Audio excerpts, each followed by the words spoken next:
Rusty, Rheneas, and Skarloey chugged cheerfully through the Sodor countryside.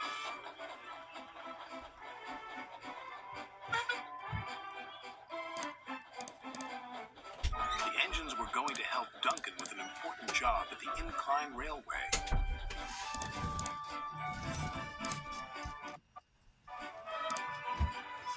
The engines enjoy working at the incline railway.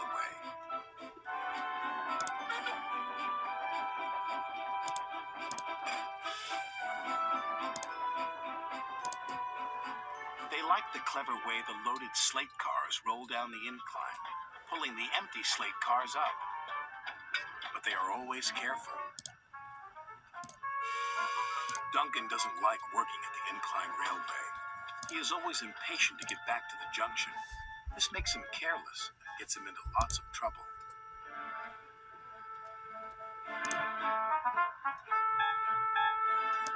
Rusty hoped Duncan would stay out of trouble today, but he was already in too much of a hurry.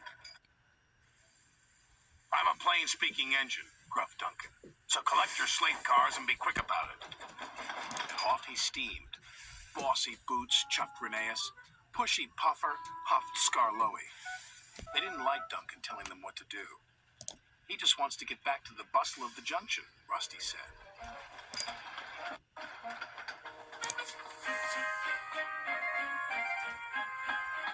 Duncan wanted everyone to work faster. "You're supposed to be helping me," he grumbled, "but you're as slow as snails." "We're proper engines," Rusty huffed crossly. "We follow the rules. We can't send up more than 4 slate cars at a time," chuffed Rheneas. "Then work faster," said Duncan impatiently. Later that day, Duncan was working the incline.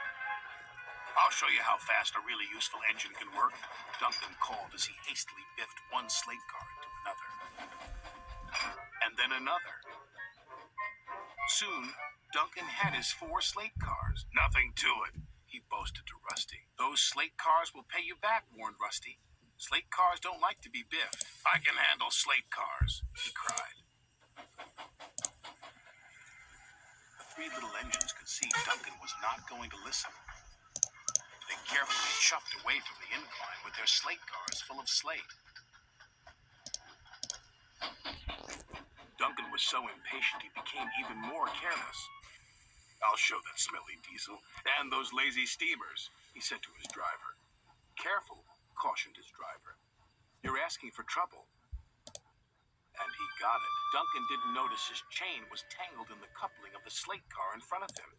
Suddenly, he was being pulled up the track by the empty slate cars. "Bouncing bogies," he cried. "It's got me." Duncan's driver jumped clear.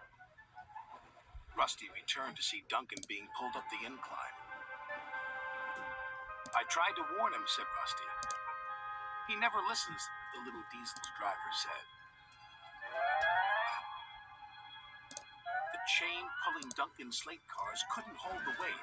It suddenly snapped. Duncan plummeted down the incline. "Help!" he yelled.